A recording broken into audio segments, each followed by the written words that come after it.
କିଛି ସମୟ ପାଇଁ ଭାବିକି ଦେଖିଲେ ଯଦି ତୁମ ମା ତୁମକୁ ଆପଣେଇବାକୁ ମନା କରିଦିଏ କେମିତି ଲାଗିବ। ପଞ୍ଚ ସହିତ ଏହା ହିଁ ହେଇଥିଲା। ଗୋଟେ ଛୋଟ ମାଙ୍କଡ଼ ଛୁଆ ଯାହାକୁ ତା ମା ଛାଡ଼ି ଦେଇଥିଲା ଏକୁଟିଆ ଆଉ ଭୟଭୀତ ଅବସ୍ଥା। ତା କେୟାରଟେକର ଭାବିଲା ତାକୁ କେହି ନିଜ ଲୋକ ଦରକାର। ତାପରେ ସେ ଗୋଟେ ମାଙ୍କଡ଼ର ଖେଳନାକୁ ଆଣି ତାକୁ ଦେଲା। ପଞ୍ଚ ସେ ଟୟ ମାଙ୍କଡ଼କୁ ଛୁଇଁଲା ଆଉ ତାକୁ ସେ ଖେଳନା ଭିତରେ ଯେମିତି ତା ଦୁନିଆ ଦେଖାଗଲା। ସବୁବେଳେ ତାକୁ ନିଜ ଛାତିରେ ଲଗେଇ ଶୋଇଲା, ଯେମିତି ଗୋଟେ ମା ତା ଛୁଆକୁ ଧରି ଶୁଏ।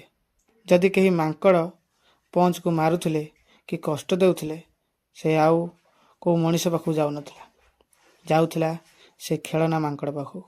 ସେ ମାଙ୍କଡ଼ ନିର୍ଜୀବ ହେଇପାରେ, ତାର ଜୀବନ ନଥାଇପାରେ, ତାର ହୃଦୟ ନଥାଇପାରେ, କିନ୍ତୁ ପଞ୍ଚକୁ ଯେଉଁ ସ୍ନେହ ମମତା ସେ ନିର୍ଜୀବ ଠାରୁ ମିଳୁଥିଲା ସେଟା ଆଉ କେଉଁଠି ନ ମିଳିପାରେ। ସେଥିପାଇଁ କଥାରେ ଅଛି, କିଛି ସମ୍ପର୍କ ରକ୍ତରୁ ନୁହଁ ହୃଦୟରୁ ହିଁ ବନାଯାଏ।